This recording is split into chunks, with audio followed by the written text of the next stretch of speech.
હાલો એકલા બે બેન તો હાવ કંટાળી ગયો. શું કરવું હવે? હાલ ભાઈબંધની વાડીએ જાવ, ડોડા બોડા માંડવી બાંડવી ખાવું અને ભાઈબંધ એટલે બે વાતું કરીશું. હાલતી લે જવા દે. પેલા જોઈ લો એને બાપા નથી ને નકર ગાડ્યું તે તું તો નથી કોઈ. હાલ જવા દે.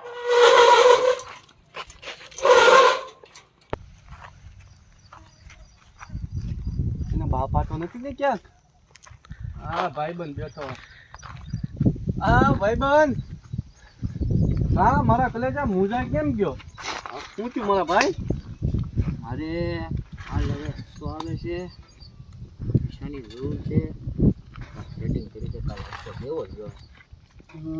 रुको जरा सबर करो. કરી નાખી તે મારા ભાઈ. કા મારા કલેજા હવે હું તને શું કહું, કાલ તો મારે હપ્તો ભરવાનો છે, હું ગોતું છું. વાત હા શું કરશું હવે ભાઈ? રસ્તો છે. બોલ બોલ. પણ કરવાનું હું તો કે મારા કલેજા. ગણેશમાં દાડી હોય ને બીજું તો આપણી થાય એમ છે નહીં. બસ આપણે હવે ઈ જ ઉદ્ધાર છે, આપણી પાસે બીજો કઈ ધંધો નથી મારા ભાઈ. જો આ છે 8 વીઘા માં દવા છાંટી દે. હા મારા ભાઈ બીજું તો શું કરશું? 300 રૂપિયા છોટી જાય.